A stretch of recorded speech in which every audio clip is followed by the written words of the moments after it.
Aleluia. Boa noite, família. Tem alguém feliz aí?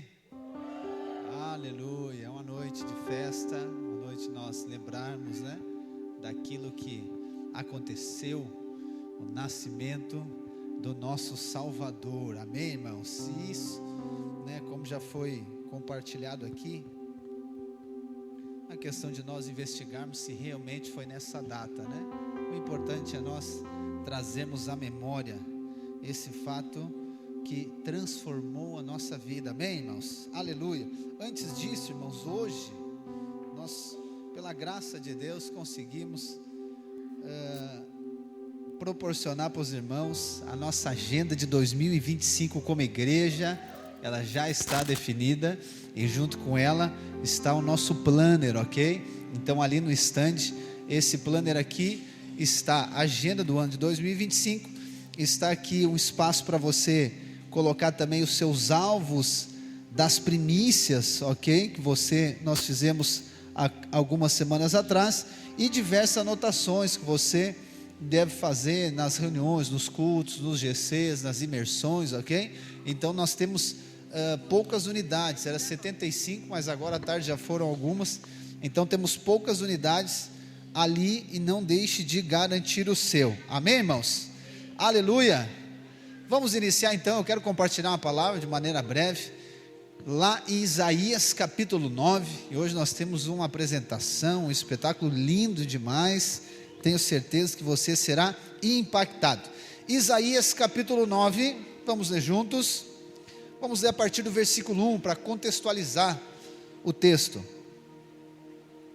Isaías 9, versículo 1, diz assim: mas para a terra que estava aflita, não continuará a escuridão. Deus nos primeiros tempos tornou desprezível a terra de Zebulon e a terra de Naftali, mas nos últimos tempos tornará glorioso o caminho do mar, além do Jordão, Galileia dos gentios. O povo que andava em trevas viu grande luz, e os que a viviam na região da sombra da morte, resplandeceu-lhes a luz. Tu, Senhor, tens multiplicado este povo, e aumentaste a sua alegria. Eles se alegraram diante de ti, como se alegram no tempo da colheita, e como exultam quando repartem os despojos, porque tu quebraste o jugo que pesava sobre eles, a vara que lhes feria os ombros, e o cetro do seu opressor, como no dia da vitória sobre os midianitas. Porque toda bota com que o guerreiro anda no tumulto da batalha, e toda roupa revolvida em sangue serão queimadas, servirão de pasto ao fogo. Porque um menino nos nasceu, um filho se nos deu, o governo está sobre os seus ombros, e o seu nome será Maravilhoso Conselheiro, Deus Forte, Pai da Eternidade, Príncipe da Paz.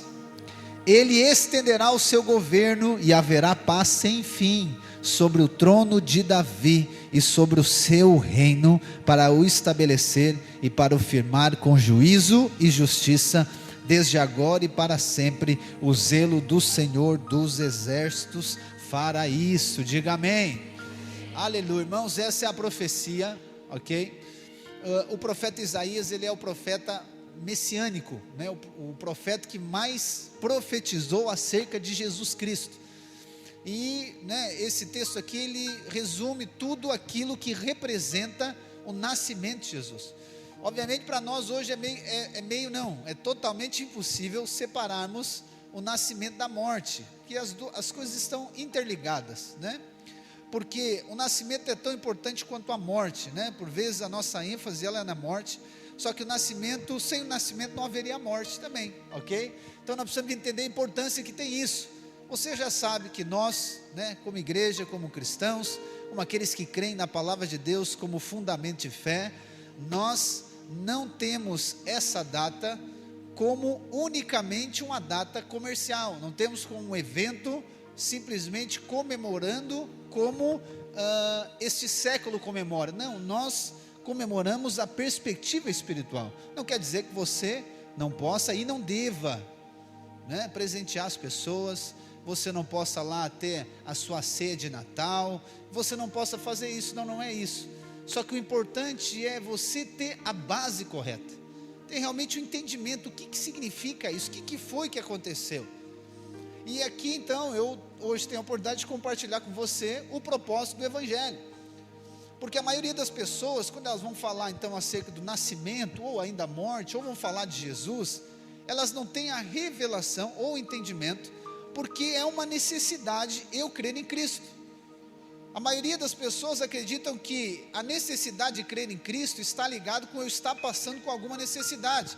Por exemplo, estou passando por uma dificuldade financeira, então eu preciso de Cristo.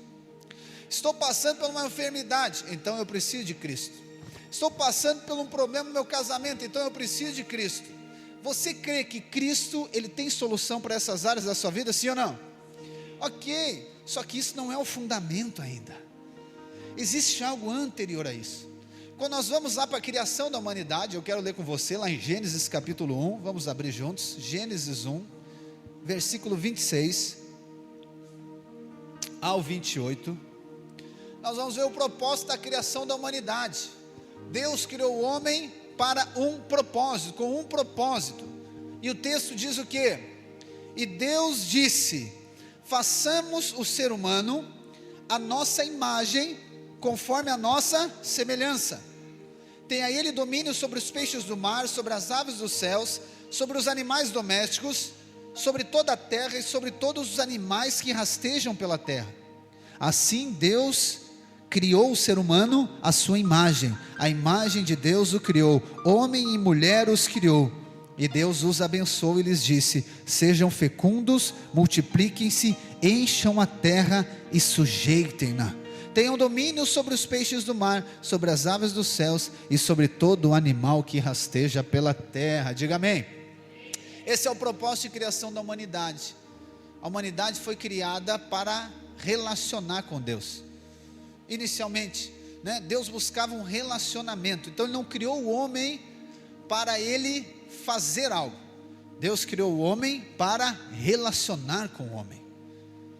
Só que dentro desse relacionamento haveria uma expressão desse relacionamento. Então a partir do homem, e aqui quando eu falo o homem está ligado com Adão e Eva, foram os primeiros, você sabe disso. Esse relacionamento de Adão e Eva com Deus, ele iria agora trazer consigo expressões.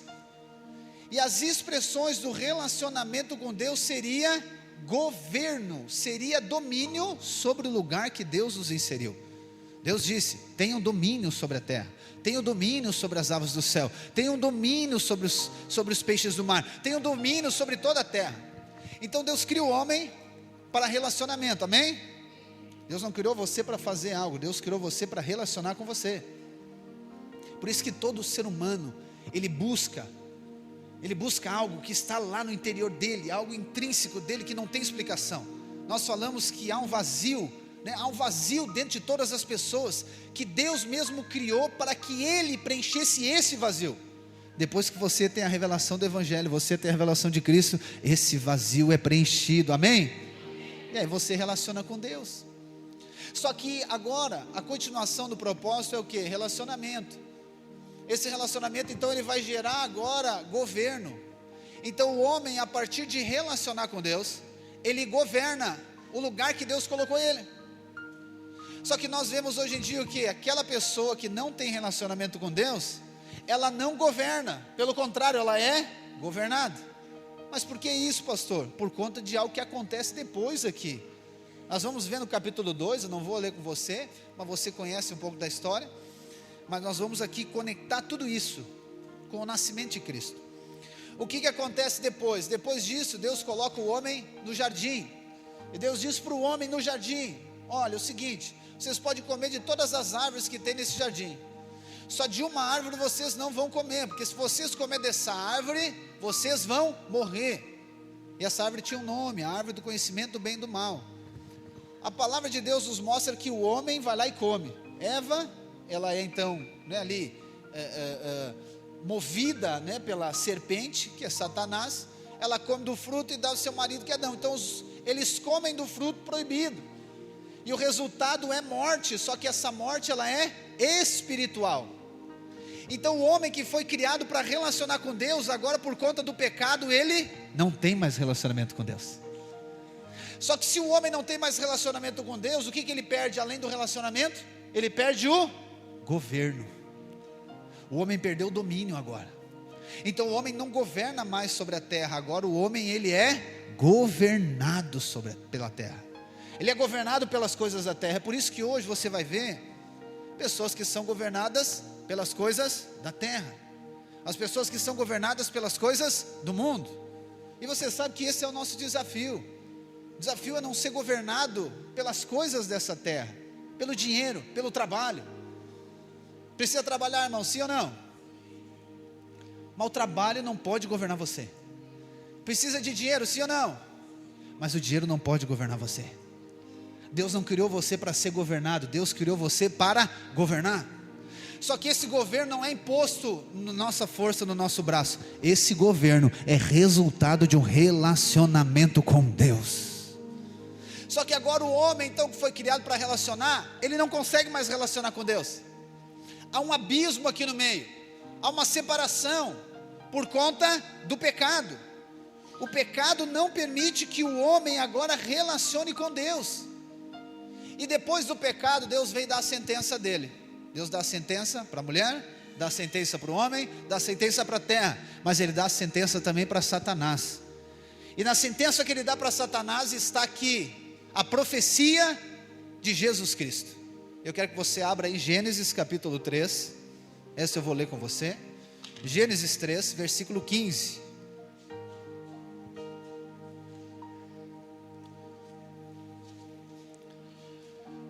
Gênesis 13 está a profecia do próprio Deus acerca daquele que viria para a salvação da humanidade. Olha só o que diz o texto. Deus dizendo para a serpente: eu porei inimizade entre você e a mulher, entre a sua descendência. E agora o texto diz: e o descendente dela, este lhe ferirá a cabeça, e você lhe ferirá o calcanhar. Deus está dizendo: o descendente da mulher vai ferir você, serpente. O homem perdeu o governo, ok? O homem perdeu o relacionamento. Deus agora, Ele está anunciando aqui que Ele vai criar um plano, e nós chamamos isso de plano de redenção. Ele vai criar um plano para trazer o homem de volta para relacionar com Ele. Deus, por conta do erro do homem, Ele cria esse plano, o plano de redenção, para trazer o homem de volta para relacionar com Ele. E quando o homem agora relaciona com Ele, a consequência é que o homem agora vai voltar a governar.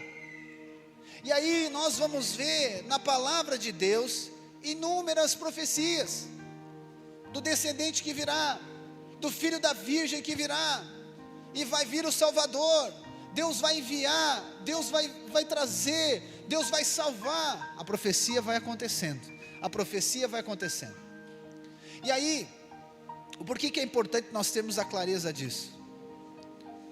Porque a necessidade da humanidade de salvação não é por conta da dificuldade financeira, não é por conta da enfermidade, não é por conta da crise conjugal. A necessidade da humanidade de Jesus é por conta do pecado que aconteceu no Éden.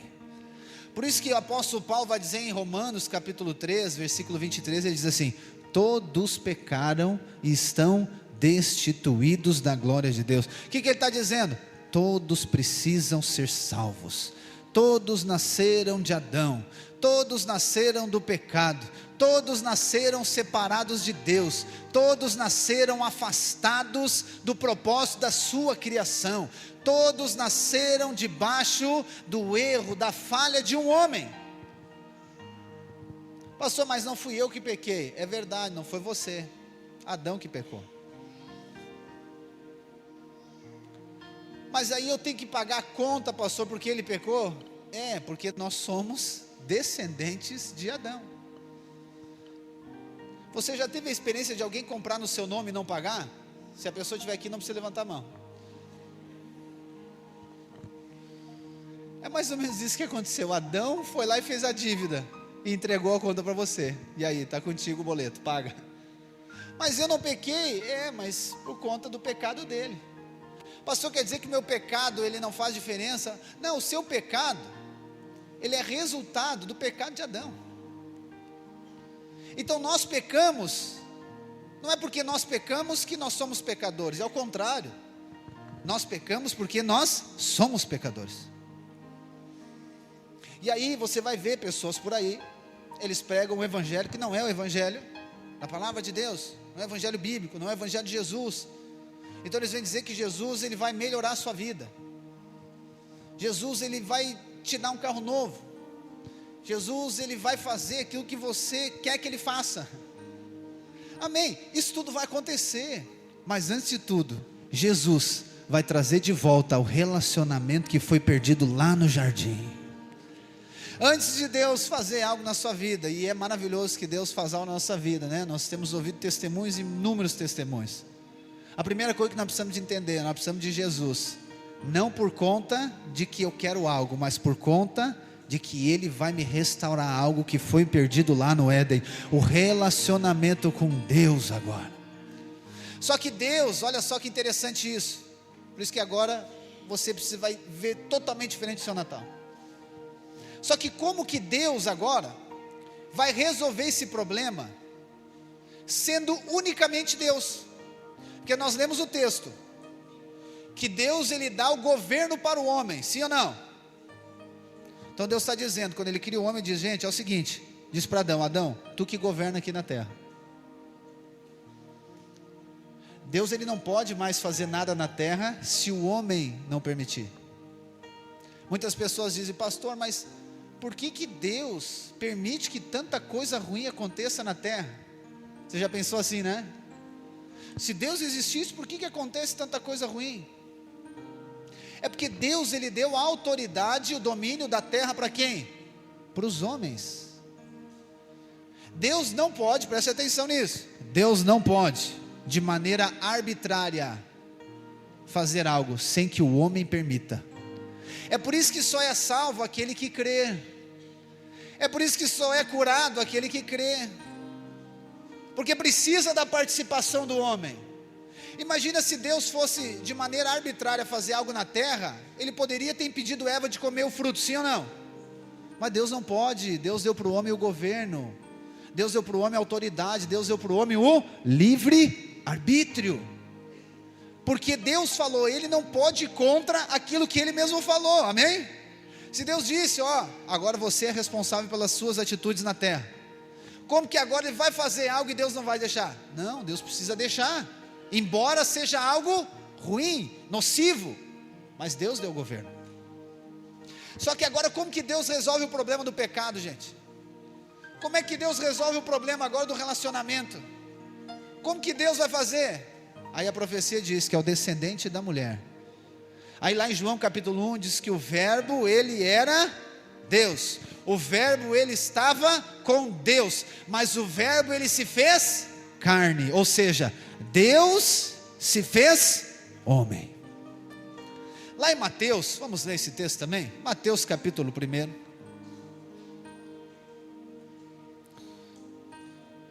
Mateus 1:23, Mateus 1:23, é uma profecia também. Mateus transcreve uma profecia de Isaías, que é Isaías 7,14, se eu não me engano. Olha só o que diz: eis que a virgem conceberá e dará à luz a um filho, e ele será chamado pelo nome de Emanuel. Emanuel significa Deus. O homem pecou, ok? Todo mundo junto aqui comigo? Vai ser rápido. O homem pecou, está distante de Deus. E a profecia é que o descendente da mulher. Por que Deus não pode agir de maneira arbitrária e resolver o problema? Por exemplo, vamos lá. Muitos pais são assim, nenhum deles está aqui hoje, é os que não vieram hoje. Quando você vai lá e diz para o seu filho assim: meu filho, tu não faz isso, tu não toca, tu não joga bola dentro de casa. Dá um exemplo, lá em casa não acontece isso. Tu não joga bola dentro de casa, porque se tu jogar bola dentro de casa, tu vai ficar de castigo, vai ficar sem todinho e traquinas. Tá bom. É duro, né? Ficar sem todinho e traquinas.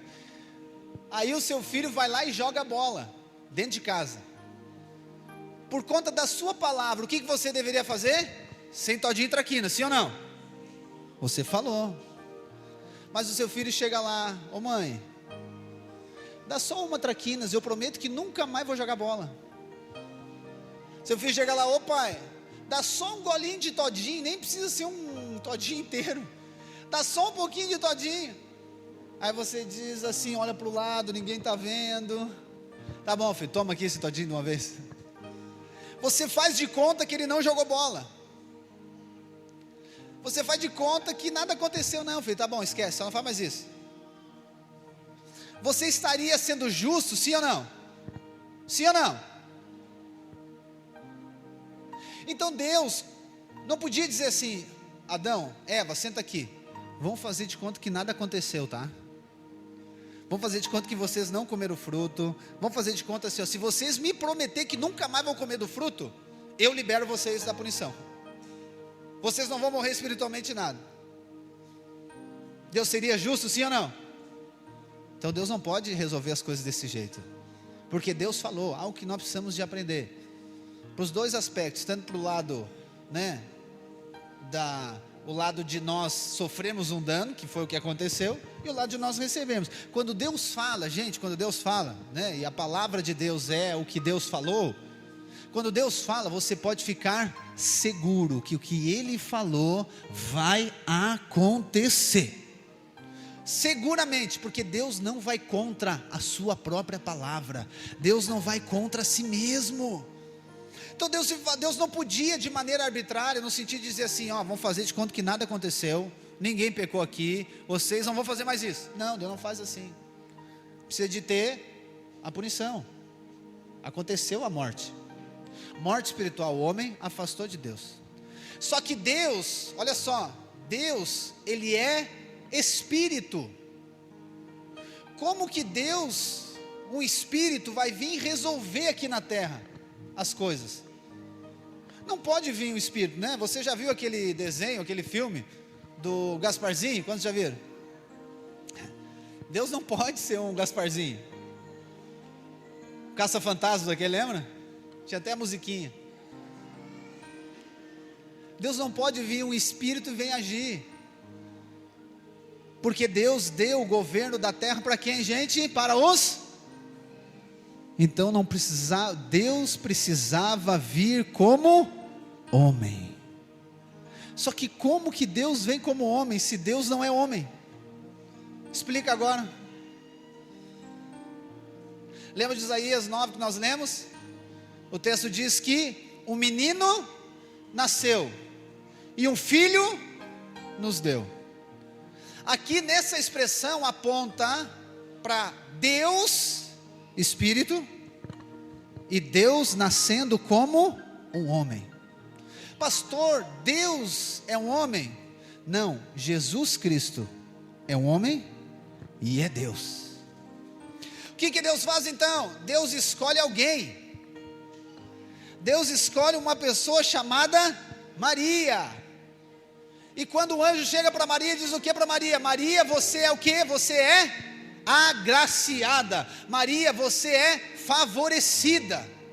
Por quê?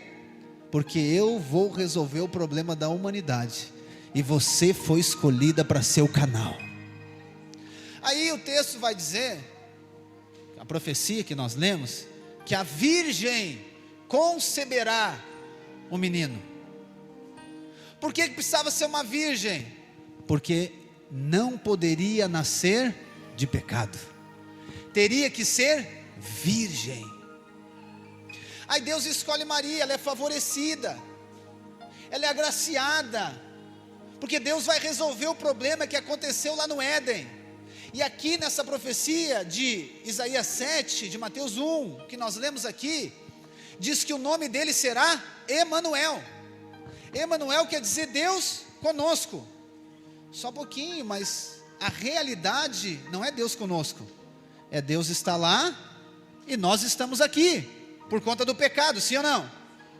Mas a profecia é que o nascimento do menino seria de maneira profética. Ele faria o quê? Deus agora estaria conosco. Então Deus, olha só, quando Deus forma a mulher, talvez você não sabia isso. Quando Deus criou a mulher, quando Deus criou o corpo da mulher, sabia que Deus criou o corpo da mulher pensando nele mesmo? Porque a mulher, quando ela está gerando o filho, o sangue do filho não mistura com o sangue da mulher, em nenhum momento. Tudo que o feto recebe é pela placenta, o sangue não mistura. Então Deus agora, Ele coloca uma semente dentro da Virgem Maria. Então Jesus não nasceu de uma relação sexual, não nasceu de pecado, ok? Deus, o Espírito Santo colocou uma semente dentro de Maria, e agora o menino está sendo gerado lá dentro. Só que o menino, o sangue do menino não mistura com o sangue de Maria, porque Maria era pecadora, sim ou não? Sim, porque ela nasceu de Adão, então não poderia misturar. Então Deus já criou a mulher dessa maneira, para Ele mesmo, irmãos. Então quer dizer que na formação da mulher Deus já pensava? Sim, Deus já sabia. Deus já pensava em salvar você. Deus já pensava em salvar a humanidade. Deus já pensava em se fazer homem para vir restaurar, restabelecer o relacionamento com os homens. E aí Maria engravida, e o menino é gerado, e o menino é gerado. E aí de maneira milagrosa, Isaías profetiza, né? Isaías 9:6 profetiza, e fato que acontece, diz o quê? Que o menino nasceu. Uau! O menino nasceu. Maria fica apavorada, lembra? Ela diz, mas como que isso vai acontecer? Você não conhecia homem nenhum. Era isso que Deus precisava. Não precisava conhecer homem nenhum, porque precisava ser a virgem. E Maria disse, Senhor, faça em mim conforme a tua vontade. Aí agora Deus resolve o problema. Só que Jesus, gente, Ele não é somente um menino. Jesus não é somente um homem. Jesus também, Ele é Deus. Lembra da musiquinha? Jesus é Deus, Jesus é Deus. Na, na, na, na, na, na. Como é que é? Deus que vira hoje, presente do céu, viu? Estou melhorando as canções. Eu me sinto muito pastor Adorado cantando. Jesus é homem, amém? Por que Ele é homem? Porque nasceu de Maria. Mas Jesus é Deus, porque Ele era o verbo e se fez carne agora. Olha só o que Deus fez. Aí o texto lá em Filipenses diz o quê? Jesus Cristo, sendo Deus, Ele não usurpou ser igual a Deus, mas Ele humilhou-se e entrou num homem. Deus se tornou um homem em Jesus Cristo. Gente, então por isso que quando Jesus Cristo nasceu, o impacto foi grande. As profecias da história inteira, a salvação que foi anunciada desde o início, ela estava acontecendo. Ela nasceu, Jesus Cristo nasceu, o menino nasceu. Deus deu o Filho se nos deu, o Filho nasceu, o Filho de Deus se tornou homem. Deus se tornou homem para reconciliar a humanidade com Ele mesmo. É por isso que quando você vê Jesus no templo, lembra? Simeão olha para Jesus, Jesus muito novo, ele diz, agora eu já vi a profecia se cumprindo. Os meus olhos contemplaram aquilo que a história toda falava. Ele nasceu, é esse menino. A partir do menino, a partir do filho, Deus não está mais distante, Deus está conosco, porque Ele é Emanuel. E essa é a necessidade da humanidade, ter a revelação que Deus se fez homem, ter a revelação que Deus resolveu o problema que a humanidade criou, e a humanidade não poderia resolver. Então muitas pessoas, elas vão dizer que para você ter um relacionamento com Deus, você precisa obedecer à lei de Moisés. Para você ter um relacionamento com Deus, você precisa fazer tudo certo. Para você ter um relacionamento com Deus, você precisa ser uma pessoa muito obediente.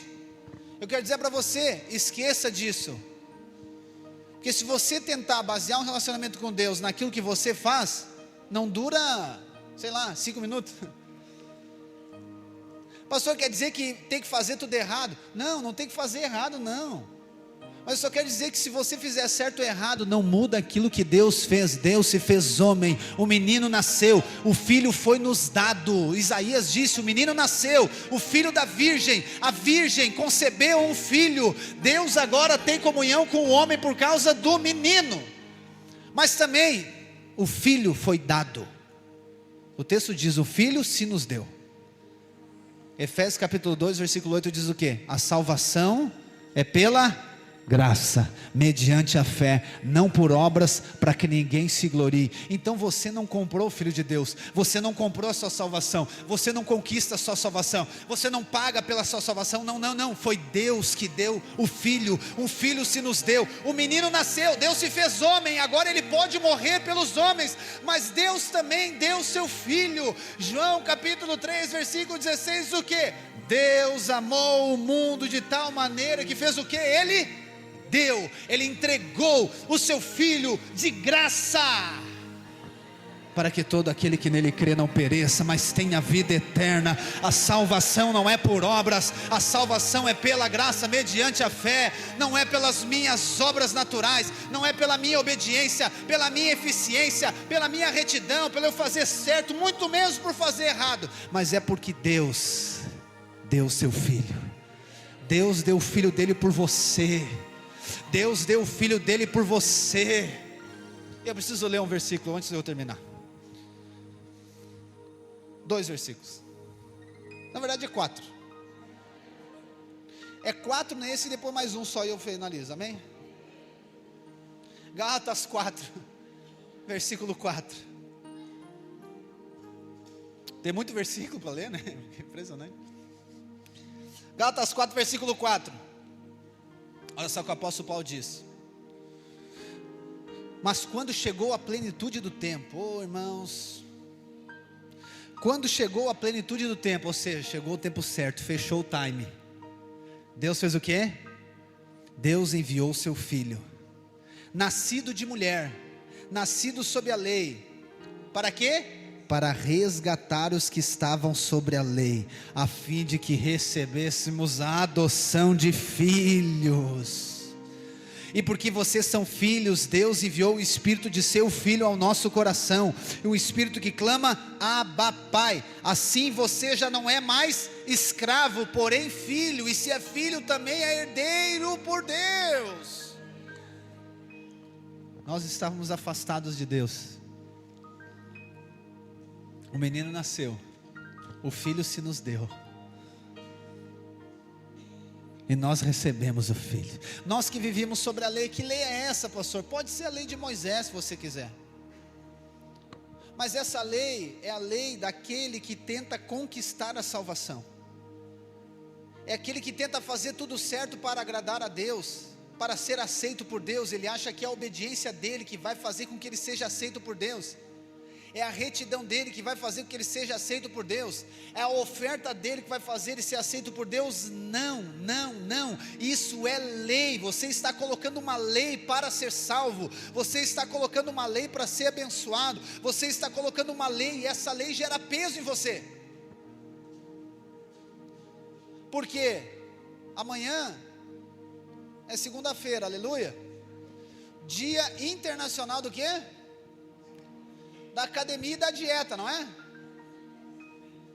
Então toda semana, você não, desculpa, aqueles que não vieram hoje, você diz assim: essa semana eu não vou brigar com meu marido,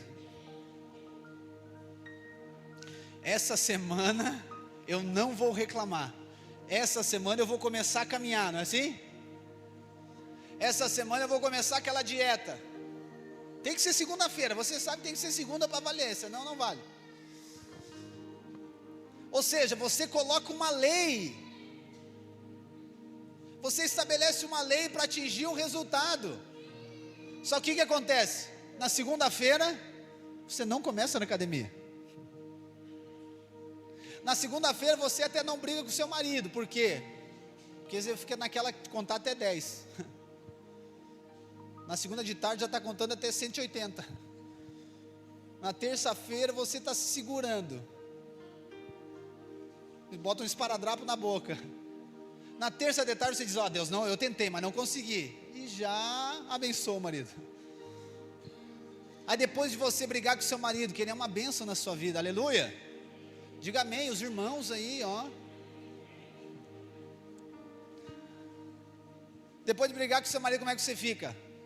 Cara, eu falei que não ia fazer e fiz de novo. Você fica feliz? Cheio de fé? Você diz, não, eu sou a melhor mulher do mundo. Não, você fica acusada, condenada, um peso em cima de você, sim ou não? Porque você botou uma lei que não tem como cumprir. E assim que as pessoas fazem o relacionamento com Deus. Eles colocam leis para determinar ser aceito por Deus, ser abençoado por Deus. Só que leis que eles não conseguem cumprir. Então colocam leis que sabem que não vai cumprir. Então você sabe que não vai começar na academia amanhã.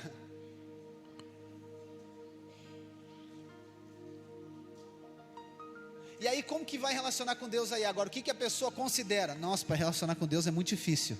E eu não consigo fazer tudo certo, então esquece, eu não tenho como relacionar com Deus. Só que isso, preste atenção em mim, estou finalizando já. Não tem nada a ver com o evangelho. Sabe o que é evangelho? Um filho se nos deu. Deus deu o filho para morrer no meu e no seu lugar. Deus nos deu o filho de graça. Não tente conquistar o relacionamento com Deus. Não tente conquistar a bênção de Deus. Não tente conquistar. O filho foi dado. Não tente comprar. Sabe o que é o problema quando nós queremos comprar o relacionamento com Deus? Nós estamos ignorando aquilo que Ele fez. Nós estamos ignorando, desprezando aquilo que Ele fez. Deus se fez homem. Então nessa noite, a minha oração é que você receba o Filho, de graça. De graça, o Filho é de graça. O menino nasceu de maneira milagrosa. Deus se fez homem. A virgem concebeu um filho. Isso é um milagre, sim ou não? Mas o Filho foi dado, de graça. De graça. E para finalizar, de uma vez por todas, Isaías fala só quatro aspectos aqui. 4 aspectos simbolizam o Cristo. Simboliza a divindade de Deus, mas eu quero aplicar na sua vida. Ele diz que esse menino, ele fala do governo. O governo eu vou falar no final de tudo aqui. Falar não, vamos orar só daí. O governo está sobre os seus ombros. O governo que Adão perdeu estava sobre os ombros dele. Ele vem trazer, porque ele é o rei. Mas Isaías diz que ele é o maravilhoso conselheiro. Nossa, quer dizer que ele tem um conselho bom? Sim, também. Mas quer dizer que ele tem uma mensagem. Na verdade quer dizer que ele é a mensagem. E que mensagem é essa? A mensagem que Deus amou o mundo de tal maneira que deu seu Filho unigênito. A mensagem é que o homem é aceito por Deus por conta de Jesus, não pelas suas obras. A mensagem é que Deus enviou o Filho para salvar, não para condenar. A mensagem é que a vontade de Deus é salvação. Deus entregou o Filho para salvar o pecador. Deus não enviou o Filho para condenar o pecador. Então a mensagem dele, ela é maravilhosa, porque fala da salvação da humanidade. Só que também Isaías diz que ele é o Deus forte. E essa palavra força está ligado com potência, está ligado com poder. Os discípulos perguntam quando Jesus diz assim para eles, lá em Mateus 19, Jesus diz assim, ó, muito é difícil. Jesus está dizendo, não tem como acontecer um rico entrar no reino dos céus. Os discípulos ficam escandalizados, mas como assim? Eles perguntam, então quem pode ser salvo? Quem é que pode salvar as pessoas? Aí Jesus diz, aquilo que é impossível para os homens, é possível para Deus. Somente Deus pode salvar os homens. Ele é o Deus Todo-Poderoso. Somente Deus pode salvar a humanidade caída, pecadora. Só Deus pode salvar o homem. Por conta do pecado de Adão, foi feito pecador, afastado de Deus. Somente Deus pode fazer isso. Homem nenhum consegue fazer isso. Somente Deus salva a humanidade, porque Ele é o Deus forte. Diga amém. Isaías diz que também Ele é o Pai da eternidade. E o que é isso? Ele nos oferece um relacionamento eterno com nosso Pai. Jesus diz: eu nunca vos deixarei, jamais os abandonarei. Eu farei uma nova aliança, mas não só nova, uma aliança nova e eterna aliança. Eu serei o seu Deus, e eles serão o meu povo. E para finalizar, ele diz que Ele é o príncipe da paz. Você sabe que a palavra príncipe, ela quer dizer primeiro. Então quando um rei, ele quer que o seu filho governe, ele envia o seu filho para outro lugar, para que esse filho seja rei naquele lugar. Porque você sabe, um príncipe só governa se o rei morrer, sim ou não? Então Jesus não tinha como governar no céu, porque já tem um rei no céu, é o Pai. Então o Pai envia o Filho para a terra. Então Ele é o príncipe de lá, mas Ele é o rei daqui. Só que o rei nos fez reis também, para governar a terra. Só que Ele foi o primeiro. O primeiro. O príncipe quer dizer primeiro. E você vai entender porque Ele é o príncipe da paz. Essa palavra paz é uma palavra muito conhecida pelos cristãos. O original dela, a palavra paz quer dizer no original Shalom. Aleluia. Oh glória.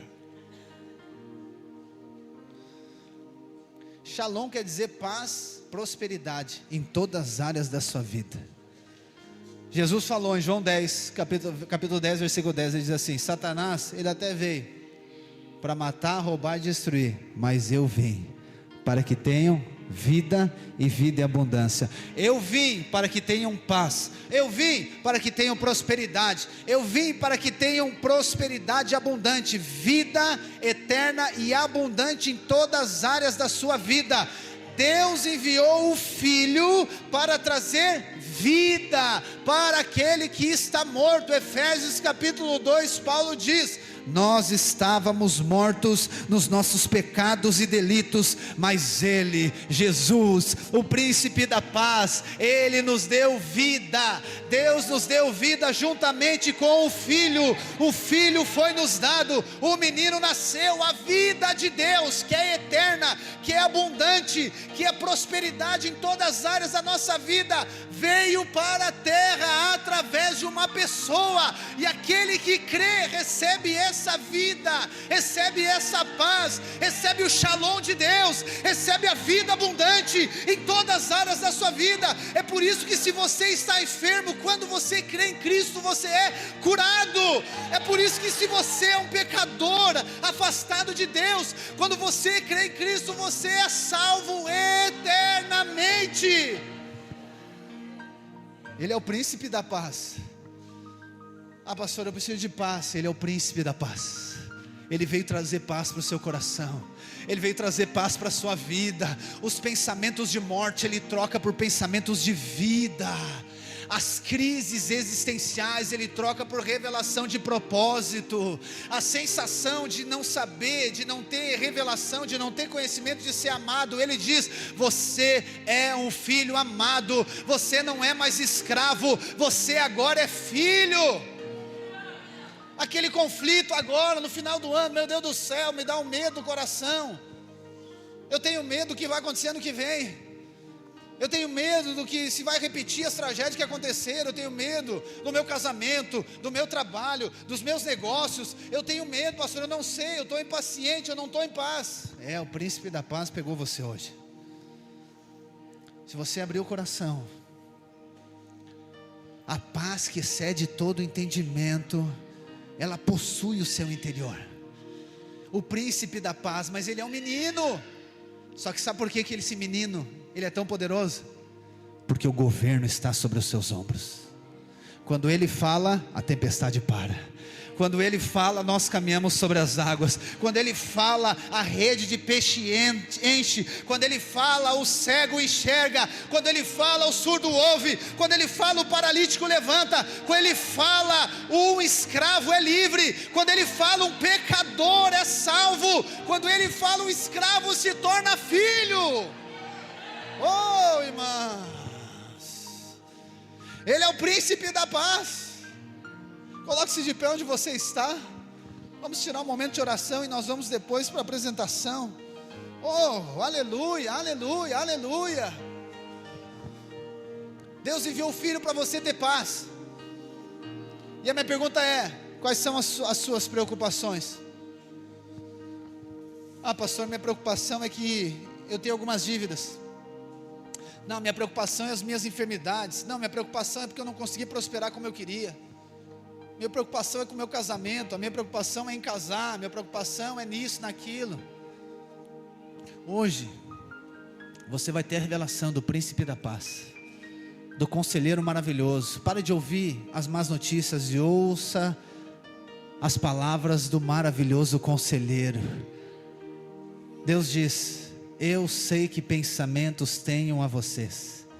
São pensamentos de paz, são pensamentos de prosperidade, são pensamentos que abençoam você. Comece a ouvir as palavras de Jesus, comece a ouvir as palavras do Rei dos Reis, comece a ouvir a palavra dele dizendo que você é amado, de que Deus tem um propósito na sua vida, de que você é escolhido, você é abençoado. Pastor, eu tenho que resolver um problema, eu não consigo resolver.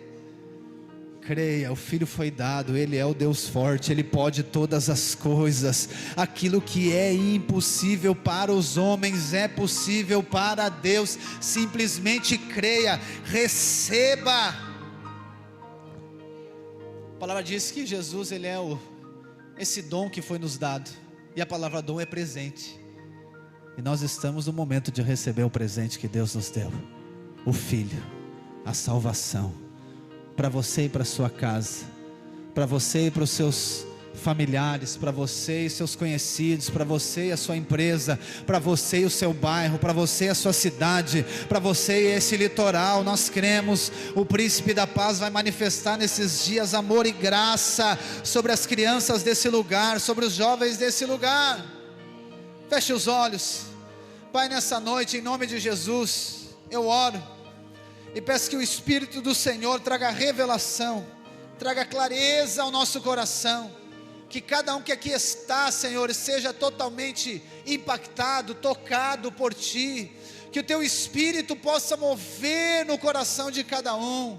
Senhor, revela que o menino nasceu, mas também revela que um filho foi nos dado. Nós recebemos de graça o Filho foi nos dado de graça, não é pelas obras, mas é pela Tua bondade, o Teu amor, o Teu favor que está sobre nós. Senhor, eu oro por cada família que aqui está, cada família representada, que o Teu Espírito possa mover no coração, trazendo revelação de que o Senhor está cuidando de todas as coisas. Senhor, se alguém aqui está passando por uma situação desafiadora, algo impossível, manifesta, Senhor, o Teu poder nesta noite. Se há alguém aqui, Senhor, que está enfermo, eu declaro que ele seja curado nessa hora, em nome de Jesus. Revela o filho, revela o menino, revela que o governo, Senhor, está nos seus ombros. Você trouxe o governo do céu para a terra, você trouxe a salvação para aqueles que estavam em trevas. Eles viram a maravilhosa luz. Diga amém.